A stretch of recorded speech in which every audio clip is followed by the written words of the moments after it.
네, 안녕하세요. 새벽 3시 라디오 미국 주식 매크로 경제 채널에 오신 여러분을 모두 환영합니다. 이번 시간에는 인플레이션 시대에 최고의 종목이 있는지, 그리고 과거 인플레이션 시대의 통계를 바탕으로 과연 이런 인플레이션 시대에 우리가 좀 더 나은 자산을 고를 수 있는 것을 예측할 수 있는지에 대해서 알아보고자 합니다. 워렌 버핏은 2022년 버크셔 회사의 주주총회에서 인플레이션 시대의 최고의 종목이 무엇이냐는 질문에 답변으로 당신이 최고로 잘할 수 있는 어떤 것을 하는 것이라고 답했습니다. 다음 영상을 한번 보고 가시죠. For the past 4 consecutive months, we've been going through inflation, with an inflation rate north of 7% for the first time since 1982. You both have experienced this before, from 1970 to 1975, at a time where your portfolio took paper losses, and yet you made some of the best investment choices of your life. Reflecting on that, my question is, if you had to pick one stock to bet on, You kind of snuck up on us there for a second. and be resilient in the inflation, which would you choose? And what specifically enables that stock to do very well and might very likely be a difficult market? Well, I'll tell you something even better than that one stock. Maybe we'll get to one stock, but the best thing you can do is to be exceptionally good at something. If you're the best doctor in town, if you're the best lawyer in town, if you're the best whatever it may be, no matter whether people are paying you with $1 zillion or paying you, they're going to give you some of what they produce in exchange for what you deliver. And if you've got it, and if you're the one they pick out to do any particular activity, sing or play baseball or be their lawyer, whatever it may be, whatever abilities you have can't be taken away from you. They can't actually be inflated away from you. Somebody else will give you some of the wheat they produce or the cotton or whatever it may be, and they will trade you for the skill you have. So the best investment by far is anything that develops yourself. And again, not taxed, so that's what I would do. I got some advice for you too. When you have your own retirement account and your friendly advisor suggests you put all the money into Bitcoin, just say no.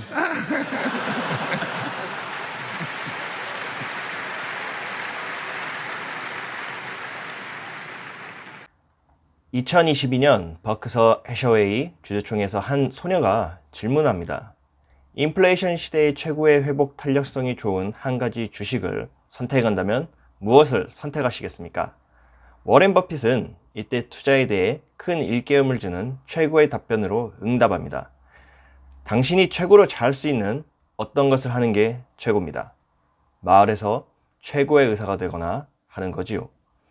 뭐든 최고가 된다면 사람들은 당신이 제공하는 것과 교환하기 위해 그들이 생산하는 것에 일부를 줄 것입니다. 그들은 당신을 상대로 인플레이션을 발휘할 수 없습니다. 1년 전만 해도 물가가 이렇게 치솟을 거라고 생각한 사람은 거의 없었습니다. 작년에 제롬 파월 연준 의장도 물가 상승은 일시적일 거라고 말했으나 나중에 자신의 생각이 틀렸음을 뒤늦게 인정했죠. 2년 전 코로나 팬데믹이 전 세계를 덮칠 것이라고 예상한 사람은 얼마 없었을 것입니다. 그리고 이 여파가 지금까지 이어질 거라고 예상한 사람은 과연 얼마나 됐을까요? 2022년 팬데믹 발병 후 2021년에는 국경이 열리고 팬데믹 발병 이전으로 돌아갈 거라고 예상한 사람들도 있었지만 이 역시 틀렸습니다. 2008년 부동산 침체와 함께 리먼 브라더스가 파산할 것이라고 예상한 사람은 과연 얼마나 있었을까요? 2000년 닷컴 버블로 인해서 천정부지로 치솟는 자산시장이 대폭락할 거라고 예상한 사람은 과연 얼마나 많았을지가 또 궁금합니다. 그리고 올해 러시아 우크라이나 전쟁으로 인해 에너지 가격이 치솟고 1982년 이후 본 적 없는 CPI 9.1% 수치를 기록할 것이라고 예측한 사람이 과연 얼마나 많았을까요? 경제, 정치, 전쟁, 국가 간의 힘의 논리, 이데올로기, 그리고 심리 등 다양한 요소가 유기적으로 작동하는 거시경제 환경을 예측한다는 것은 불가능합니다. 만약 그것을 예측하여 자산 가격의 변화를 알 수 있다고 하는 사람이 있다면 이런 사람은 우리가 크게 경계할 필요가 있습니다. 그런 사람에게는 먼저 월별 거래 내역과 자산 현황을 오픈해 보라고 하시면 됩니다. 설령 한두 번 맞는다 하더라도 이는 운 좋은 바보에 해당할 수 있으니 크게 놀랄 일도 없습니다. 고장난 시계도 하루 2번은 맞는 법입니다. 여러분들 러시안 룰렛 게임을 아시죠? 6발이 장전되는 리볼버에 한 발만 장전하고 총알의 위치를 알 수 없도록 탄창을 돌린 뒤 두 사람이 각자의 관자놀이에 대고 방아쇠를 당기는 게임입니다. 이 게임으로 죽을 확률은 6분의 1, 약 17%의 확률입니다. 만약 한 발을 격발하고 살아남는다면 200억을 준다고 합니다. 그리고 누군가 살아남았습니다. 이때 바보 같은 언론은 그의 생존만을 칭송하면서 용감한 결단과 용기에 박수를 보냅니다. 그리고 200억을 가지고 무엇을 할지 인터뷰를 하며 인생 역전의 사례를 대서특필할 것입니다. 물론 이 예시는 바보 같은 언론사에 국한된 거지 공정한 보도를 하는 언론사를 비방하려는 생각은 아닙니다. 이 게임에서 성공을 하면 참여한 사람과 언론사는 한 번의 잘못된 선택이 다시는 되돌릴 수 없는 사건이 될 것이라는 생각은 까마득히 있게 됩니다. 거시경제와 자산시장 가격을 예측하여 주식을 마치 게임하듯이 하는 그런 사람들은 지금까지 한 번도 일어난 적 없는 이례적인 사건을 마주할 때 전 재산을 날릴 수 있습니다. 통계와 과거의 역사 기록을 바탕으로 베팅하는 사람들도 마찬가지입니다. 과거에 있었던 사건들을 바탕으로 자산 가격을 예측하지만 언제든 빗나갈 수 있죠. 요즘 인플레이션 때문에 주식시장이 요동치고 있습니다.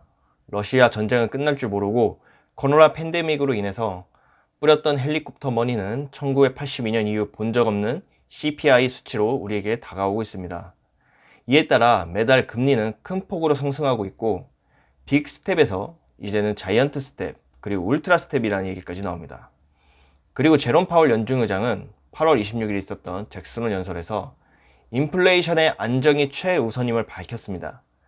그래서 이번에 장단기 금리차, CPI, 금리의 변동에 따른 S&P 500 가격을 우리가 예측할 수 있는지에 대해서 한번 알아보려고 합니다. 먼저 장단기 금리차 역전 현상에 대해서 알아보려고 합니다. 장단기 금리차가 역전됨의 의미는 간단히 설명하면 은행에서 빌리는 이자보다 예금하는 이자가 비싸진다는 것입니다. 이는 이론적으로 그렇다는 것이지 실제 시중에서 예적금할 때와 똑같지는 않습니다. 그럼 은행의 입장에선 대출보다 예금이자가 비싸니 계속 손해를 보게 되죠. 그러면 은행은 대출 안 해주려고 할 것이고 기업은 설비 증가나 투자가 어려워질 것입니다. 이를 통해서 훗날 경기 침체를 예상해 볼 수도 있습니다. 하지만 제가 항상 강조하듯이 100%는 아니라는 겁니다. 닷컴 버블 당시 장기, 초단기 금리차가 역전된 후 머지않아 S&P 500의 가격 하락이 고점 대비 50% 하락함을 보여줍니다. 다음은 부동산 버블 시기 장기, 초단기 금리차입니다. 이 또한 금리 차이가 역전된 후 약간의 시차는 있지만 50% 이상의 폭락이 왔었습니다. 그리고 코로나 팬데믹 때 역시 2019년 9월 장기와 초단기 금리차가 역전된 후 2019년 9월 이 차이가 마이너스 0.5% 정도를 찍은 시점으로부터 약 5개월 후 2020년 2월부터 경기 침체에 들어섰습니다. 본 그래프에 회색 음영 처리된 부분은 모두 경기 침체 구간입니다. 하지만 현재는 뭔가 조금 이상합니다. 10년물, 3개월물 금리차가 역전되지 않았지만 주가는 이미 12월부터, 작년 11월부터 하락하기 시작했습니다. 지금까진 장단기 금리차가 역전한 후 약간의 실차를 두고 하락을 시작했는데 말이죠. 그럼 10년물, 2년물 금리차를 보겠습니다. 장기, 초단기 금리차보다 민감하지는 않지만 많은 사람들이 이 지표 역시 활용합니다. 이 지표에선 22년 7월부터 장단기 금리차 역전됨을 보여줍니다. 그리고 항상 역전 후 시차는 다르지만 경기 침체 구간에 들어섰습니다. 시계열을 길게 늘려서 닷컴 버블부터 현재까지 한번 보시죠. 닷컴 버블에서 현재까지 10년물 그리고 2년물의 차이에 따른 S&P 500 가격 변동의 역사입니다. 장단기 금리차 역전 후 항상 침체가 왔음을 보여줍니다. 제법 그럴듯하게 맞아 보입니다만 항상 역전 후 일정 기간 횡보나 상승 후 주가가 하락되었는데 왜 이번엔 다를까요? 이미 하락이 진행된 후 금리차가 역전됐습니다. 그럼 장단기 금리차 역전 후 상승이 나왔던 적이 더 많았으니 이번에도 최소 전고점까지 상승하지 않을까 예상해 볼 수 있겠죠. 그럼 전고점까지 상승한 주가는 위 그래프처럼 일정 기간 상승이 나온 후 과거처럼 50% 이상 하락하지 않을까요? 그러면 코로나 팬데믹 최저점만큼 떨어질 수도 있겠습니다. 쌍바닥을 찍을 수 있겠네요. 그리고 내년에 계절적으로 주식시장이 안 좋다던 9월을 지나 10월엔 다시 상승장에 들어설까요? 쌍바닥을 찍은 후 상승, 계절적으로 9월엔 안 좋다는 주식시장의 미신을 이번에 한번 믿어봐도 될까요? 참 어리석은 질문이고 그에 따른 답변입니다. 그런 게 있으면 누구나 부자가 될 수 있겠죠. 그럼 과거 CPI와 금리 변화에 따른 S&P 500 가격 변화는 어땠을지 한번 알아보겠습니다. 현재 CPI는 1982년 이후 최고치입니다. 30년 역사상 이런 경우가 없었습니다. 그래서 모두 이런 물가 상승률은 예상하지 못했을 겁니다. 하지만 아무도 예상치 못한 블랙스완이 어느 날 두둥 하고 나타났습니다. 그럼 닷컴 버블에서 현재까지 CPI, 기준금리, 장기, 초단기 금리차에 따라 S&P 500 가격이 규칙적으로 변했는지 한번 알아보겠습니다. 통계와 역사에 따라 미래를 예측할 수 있는지도 함께 보겠습니다. 2000년 닷컴 버블 당시 장기, 초단기 금리차 역전 후 CPI는 최고 3.8%, 기준금리 6%대에서 약간의 시차를 두고 경기 침체가 왔었습니다. S&P 500 지수가 고점 대비는 50%가량 빠졌었고요. 다음은 2008년 부동산 버블 시기에 장기, 초단기 금리 역전 후 최고 CPI는 5.6%, 최고 기준금리는 5.25%대에서 지수가 폭락했었습니다. 닷컴 버블, 부동산 버블 시기에 기준금리가 최고치를 찍고 횡보할 시기에 자산을 정리했다면 돈을 정말 많이 벌 수 있었겠죠. 물론 그 최고치가 언제일지는 모릅니다. 닷컴 버블 시기에 CPI가 고점을 찍었을 때 자산을 정리하고 부동산 버블 시기에 CPI가 고점을 찍기 전에 자산을 정리했었어야 합니다. CPI가 언제 고점을 찍을지 예상하기도 힘들지만 두 시기의 CPI에 따른 자산 고점이 다르니 CPI에 따라 자산 가격을 예측하기는 더욱 힘들 것 같습니다. 코로나 팬데믹 폭락장을 피하기 위해서 CPI 및 기준금리가 최고점이었을 때 자산을 정리했다면 돈을 많이 벌 수 있었겠습니다. 그런데 CPI, 기준금리 모두 2.5%에 불과합니다. 물론 지난 10년간 저물가, 저금리 시대에 있었기에 조금 높아 보일 수 있지만 현재 연준의 평균 물가 목표제를 보자면 무난한 수준에 불과합니다. 그래도 지난 10년간 비교해보면 높은 편임은 인정합니다. CPI, 기준금리 모두 2.5%, 지금으로 따지면 상당히 낮은 수준인데 이 정도 수준에서 과연 경기 침체가 오고 코로나로 인해서 자산 가격이 하락할 거라고 예상할 수 있는 사람이 과연 몇이나 됐었을까요? 과거 30년의 시계열로 보자면 이 수치는 정말 많이 낮은 편이니까요. 그럼 2022년 8월 현재의 상황을 한번 봐야 할 것 같습니다. 최고 CPI는 9.1%, 기준금리 2.5%, 장기 초단기 금리차는 아직도 역전되지 않았습니다. 그동안 역사를 보면 물가 상승, 기준금리 상승 시기엔 항상 지수가 함께 상승해 왔습니다. 그리고 기준금리가 횡보하거나 내릴 즈음 하락을 했었죠. 물론 1970년대 약간의 유예는 있습니다. 하지만 통상적으로 함께 상승한 경우가 많았습니다. 연준은 인플레이션 파이터가 될 거라고 했습니다. 물가를 잡기 위해선 고통을 감내해야 한다고까지 말했습니다. 앞으로 금리는 더 오를 건데 과거와 다르게 왜 자산은 벌써 하락하고 있을까요? 30년 만에 겪은 이례적인 CPI 때뿐이라면 과거 1980년대 역사를 살펴봐야겠습니다. 시계열을 좀 더 과거로 돌려서 1980년대의 CPI 기준금리에 따른 S&P 500 가격 변동을 한번 알아보겠습니다. 고물가, 고금리 시대인 1980년대의 역사입니다. CPI가 14.8%를 최고치를 찍고 기준금리가 19.96%에 달했을 때 S&P 500도 약간 조정을 받았습니다. 하지만 폭락이 아닙니다. 정말 1년 혹은 2, 3년에 몇 번 있어도 이상하지 않을 조정입니다. 약 27% 정도 하락을 했었죠. 폴 볼커가 연준 의장에 취임 후 기준금리를 최고치까지 올릴 때까지 주식시장에 조정은 있었지만 꾸준히 우상향해왔습니다. 그리고 기준금리가 22% 정점을 찍고 내려오면서 주식시장도 하락을 시작했습니다. 그럼 역사적으로 봤을 때 부동산 버블 시기를 제외하고 기준금리가 상승하는 시기에 최고치를 찍을 때까지 조정은 있겠지만 우상향했다고 보면 될 것 같습니다. 그리고 기준금리 최고점을 기준으로 약간을 시차를 두고 하락했었지요. 그럼 그래프에 푸른색 음영된 부분처럼 현재 고점 대비 지수가 25% 정도 빠진 상태입니다. 현재와 거의 하락폭은 비슷합니다. 그럼 이 상태에서 횡보를 하다가 연말에 기준금리가 고점을 찍고 내려오면 주가가 상승을 할까요? 위 그래프처럼 말이죠. 1987년 10월 블랙먼데이까지 주야장천 상승했습니다. 잠시 1970년대의 CPI 금리 변동에 따른 S&P 500 지수의 변화를 살펴보겠습니다. 연도별 수치이기 때문에 월별 수치보다 정확하지 않지만 큰 오차는 없습니다.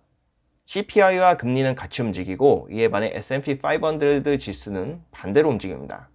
항상 그렇지 않지만 그럴 경우가 많았습니다.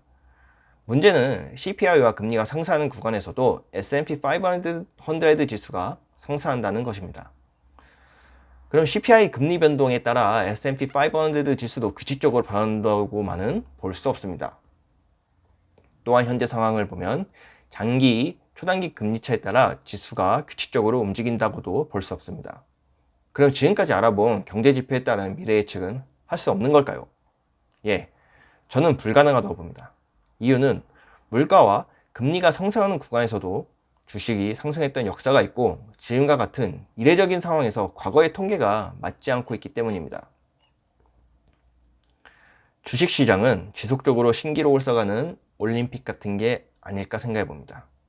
올림픽계는 인간이 100m 달리기에서 9초 50대에 진입하는 것을 불가능하다고 생각해 왔습니다. 하지만 볼트가 2009년 9초 58로 세계 신기록을 갈아치웠습니다. 주식시장은 스포츠보다 복잡계의 세계입니다. 어떤 이례적인 사건으로 과거의 기록과 통계가 쓸모없어질지 모르는 거죠. 자, 그러면 잠시 1970년대로 돌아가서 1970년대의 상황을 한 번만 보고 가겠습니다. 폴 볼커가 취임하기 전까지의 1970년대의 기준금리와 CPI 상황입니다. 여기서 잠시 중점적으로 볼 것은 지금과 비슷한 1970년대의 상황입니다. 그래프를 한번 보시면 1973년에서 1974년까지 이 부분에서 CPI 8.7%를 기록한 시점이 현재 CPI가 9.1%를 기록한 시점과 상당히 비슷해 보입니다. CPI가 8.7%를 찍은 1970년대 그때 당시 약 S&P 500 지수가 고점 대비 25% 정도 빠졌고요. 현재 역시 S&P 500의 고점 대비 최저점 빠진 구간을 보면은 약 25% 정도 빠졌습니다. 그럼 이렇게 CPI가 계속 올라가고 기준금리도 계속 올라가는 상태에서 1970년대에 대폭락장처럼 된다면 앞으로 25% 더 빠져서 S&P 500 지수가 고점 대비 마이너스 50%까지 빠질 수 있다는 겁니다. 그러면 1960년대와 1970년대 이때 상황은 어땠는지 한번 알아보는 게 좋겠죠? 이는 다음 시간에 한번 알아보도록 하겠습니다. 다음에 1960년대, 70년대의 역사를 살펴보긴 하겠지만 제가 현재 내린 결론은 S&P 500 지수는 수많은 잡음과 소음 속에서 과거부터 지금까지 꾸준히 우상향을 해왔습니다. 50%의 폭락과 경기 침체에 관계없이 좋은 주식은 시간이 보상해줍니다. 쓸데없는 잡음과 엉터리 통계에 시간 낭비하지 말고 좋은 주식을 꾸준히 보유하면 될 것 같습니다. 워렌 버핏이 영상에서 인플레이션 시대에 가장 좋은 종목에 대해서 답변을 했었죠. 최고의 종목은 자신의 분야에서 최고의 실력을 키우는 겁니다. 감사합니다. 이번 영상이 좋았다면 좋아요, 구독, 알림 설정까지 부탁드립니다.